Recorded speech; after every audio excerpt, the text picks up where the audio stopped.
નમસ્કાર મિત્રો, ભૂપેશ સર ચેનલમાં આપનું હાર્દિક સ્વાગત છે। મિત્રો, આજે આપણે આ વિડીયોમાં સામાજિક વિજ્ઞાન ધોરણ 6 પાર્ટ 16 સ્થાનિક સરકાર સ્વાધ્યાયનું સંપૂર્ણ સોલ્યુશન જોઈશું। મિત્રો, અમારી ચેનલ પર સામાજિક વિજ્ઞાનના તમામ ધોરણના સ્વાધ્યાય સોલ્યુશનના વિડીયો મૂકવામાં આવેલ છે। જો અમારી ચેનલ પર પહેલી વાર આવ્યા હો તો ચેનલને સબસ્ક્રાઇબ કરો અને વિડીયોને લાઇક કરો। તો ચાલો હવે આપણે શરૂ કરીએ સ્વાધ્યાય। પ્રશ્ન 1, ખાલી જગ્યા પૂરો। 1, આપણે પંચાયતી રાજનું ખાલી જગ્યા સ્તરનું માળખું સ્વીકારેલ છે। તો મિત્રો એમાં જવાબ આવે 3। આપણે પંચાયતી રાજનું 3 સ્તરનું માળખું સ્વીકારેલ છે। ત્યારબાદ નેક્સ્ટ પ્રશ્ન, ગ્રામ પંચાયતનો વહીવટ કરવા સરકાર તરફથી ખાલી જગ્યાની નિમણૂક કરવામાં આવે છે। તો મિત્રો એમાં ખાલી જગ્યામાં આવે તલાટી ક્રમ મંત્રી। ત્યારબાદ નેક્સ્ટ પ્રશ્ન, તાલુકાના વહીવટી વડાને ખાલી જગ્યા કહે છે। તો મિત્રો તાલુકાના જે વહીવટી વડા હોય છે તેને તાલુકા વિકાસ અધિકારી કહે છે, TDO। 4, સ્થાનિક સરકારનું ત્રીજું સ્તર ખાલી જગ્યા પંચાયત છે। તો મિત્રો ખાલી જગ્યામાં આવે જિલ્લા પંચાયત। ત્યારબાદ 5, ગ્રામ પંચાયત વિસ્તારમાં વર્ષમાં ઓછામાં ઓછું ખાલી જગ્યા વખત ગ્રામ સભાનું આયોજન કરવું ફરજિયાત છે। તો મિત્રો ઓછામાં ઓછી 2 વાર ગ્રામ સભાનું આયોજન કરવું ફરજિયાત છે। ત્યારબાદ નેક્સ્ટ પ્રશ્ન, પ્રશ્ન 2, ટૂંકમાં ઉત્તર લખો। 1, મામલતદાર કઈ કક્ષાના વહીવટી અધિકારી છે? તો જવાબ, મામલતદાર તાલુકા કક્ષાના વહીવટી અધિકારી છે। ત્યારબાદ નેક્સ્ટ પ્રશ્ન, જિલ્લાના વહીવટી વડા કોણ હોય છે? તો મિત્રો જવાબ આવે એમાં જિલ્લાના વહીવટી વડા કલેક્ટર હોય છે। ત્યારબાદ નેક્સ્ટ પ્રશ્ન, મહાનગરપાલિકાના વહીવટી વડા કોને ગણવામાં આવે છે? તો મિત્રો મ્યુનિસિપલ કમિશનરને મહાનગરપાલિકાના વહીવટી વડા ગણવામાં આવે છે। ત્યારબાદ 4, મહાનગરપાલિકામાં કેટલા ટકા મહિલા અનામત સભ્ય હોય છે? તો મિત્રો મહાનગરપાલિકામાં 50% મહિલા અનામત સભ્યો હોય છે। 5, મેયર પોતાના હોદ્દા પર કેટલી મુદત માટે રહી શકે છે? તો મિત્રો મેયર પોતાના હોદ્દા પર 2.5 વર્ષ માટે રહી શકે છે। પ્રશ્ન 3, 3-4 વાક્યોમાં ઉત્તર આપો। 1, ગ્રામ પંચાયતના કાર્યો જણાવો। તો મિત્રો જવાબ આવે ગ્રામ પંચાયતના કાર્યો આ પ્રમાણે છે: ગામના દરેક ઘરને નંબર આપવા, ઘર વપરાશ અને પીવાના પાણીની વ્યવસ્થા કરવી, ગામમાં જાહેર રસ્તાઓ બનાવવા, ગામના રસ્તાઓની સફાઈ તેમજ ગંદા પાણીના નિકાલની વ્યવસ્થા કરવી, જાહેર મિલકતોની જાળવણી કરવી, ગામમાં આરોગ્ય વિષયક સગવડો ઊભી કરવી તેમજ શિક્ષણ માટે જનજાગૃતિ અને ફેલાવો કરવો, ગામમાં દીવાબત્તીની વ્યવસ્થા કરવી, ગામમાં પ્રાથમિક શિક્ષણની સુવિધા ઊભી કરવી તેમજ શિક્ષણ માટે જનજાગૃતિ અને ફેલાવો કરવો, ગ્રામ વિકાસનું આયોજન કરવું, ગામના ખેતરોના પાકોની સંભાળ રાખવી તેમજ ગૌચરની જાળવણી કરવી, જમીન દફતરની જાળવણી કરવી, જન્મ મરણનું રજિસ્ટર રાખવું અને તેમાં નોંધ કરવી। 2, સ્થાનિક સરકાર એટલે શું સમજાવો।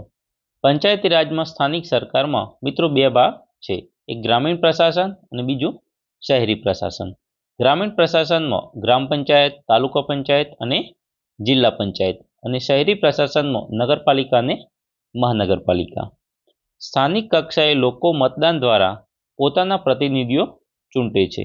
એ પ્રતિનિધિએ તે સંસ્થાનો વહીવટ કરે છે, તેને સ્થાનિક સ્વરાજ કહેવામાં આવે છે। આ પ્રકારની સંસ્થાઓના સ્થાનિક સ્વરાજની સંસ્થાઓ કહેવાય છે। ગ્રામ પંચાયત, તાલુકા પંચાયત, જિલ્લા પંચાયત એ ગ્રામીણ સ્થાનિક સ્વરાજની સરકાર છે। નગરપાલિકા અને મહાનગરપાલિકા એ શહેરી સ્વરાજની સરકાર છે। 3, તલાટી ક્રમ મંત્રી કયા કયા કાર્યો કરે છે? તો મિત્રો જવાબ, તે ગ્રામ પંચાયતનો વહીવટ કરે છે, તે કરવેરાની વસૂલાત કરે છે, તે ગ્રામ પંચાયતના અહેવાલ, પત્રકો અને અંદાજપત્ર તૈયાર કરી તેના હિસાબો રાખવાનું કામ કરે છે। ત્યારબાદ નેક્સ્ટ પ્રશ્ન, પ્રશ્ન 4, ટૂંક નોંધ લખો। 1, મહાનગરપાલિકાના કાર્યો વિગતે લખો।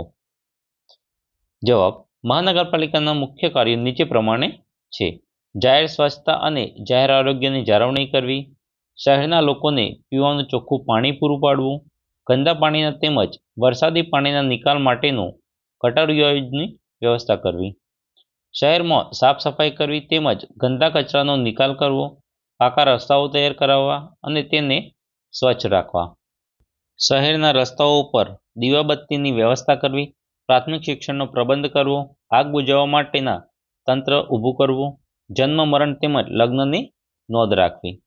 ત્યારબાદ નેક્સ્ટ પ્રશ્ન, સામાજિક ન્યાય સમિતિ. ત્રણેય પંચાયતોના સમાજના નબળા વર્ગોને શિક્ષણ, સ્વાસ્થ્ય તેમજ સામાજિક અને આર્થિક સગવડો મળે તેવી યોજનાઓ બનાવવા અને તેનો અમલ કરવા ગ્રામ પંચાયત, તાલુકા પંચાયત અને જિલ્લા પંચાયત કક્ષાએ સામાજિક ન્યાય સમિતિની રચના કરવામાં આવી છે. આ સમિતિમાં 5 સભ્યો હોય છે. પંચાયતી રાજના ત્રણેય સ્તરોએ સામાજિક ન્યાય સમિતિની રચના ફરજિયાત છે. આ સમિતિનું કાર્ય સમાજના નબળા વર્ગના લોકોને ન્યાય આપવાનું છે. ત્યારબાદ નેક્સ્ટ પ્રશ્ન, પંચાયતી રાજમાં જિલ્લા કલેક્ટરની ભૂમિકા. જો કલેક્ટર સમગ્ર જિલ્લાના વહીવટી વડા છે. તે જિલ્લા ન્યાયાધીશ અને જિલ્લા ચૂંટણી અધિકારી તરીકેની પણ કામગીરી બજાવે છે. તે જિલ્લા સ્તરે બધા વિભાગોના કામોનું સંકલન અને સંચાલન કરે છે. તે સમગ્ર જિલ્લાના વિકાસ માટે બનેલી જિલ્લા આયોજન સમિતિના સચિવ તરીકે કામ કરે છે. તે ગ્રામ પંચાયતના સભ્યોની સંખ્યા નક્કી કરે છે. તે ગ્રામ પંચાયતની અનામતો બેઠકોની ફાળવણી કરે છે. અનુસૂચિત જાતિ, અનુસૂચિત જનજાતિ, સામાજિક અને શૈક્ષણિક રીતે પછાત વર્ગના લોકો તથા મહિલાઓ માટે સરપંચનો હોદ્દો અનામત રાખવાનો નિર્ણય કલેક્ટર કરે છે. ખરેખર પંચાયતી રાજમાં જિલ્લા કલેક્ટરની ભૂમિકા ખૂબ જ મહત્વની છે.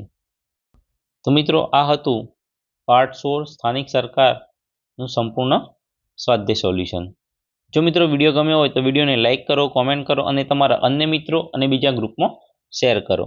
અને જો ચેનલ સબસ્ક્રાઇબ કરવાની બાકી હોય તો ચેનલને અત્યારે સબસ્ક્રાઇબ કરો, જેથી આ ચેનલ પર જે અવનવા વિડીયો મૂકવામાં આવે છે તેની માહિતી તમારા સુધી પહોંચતી રહે.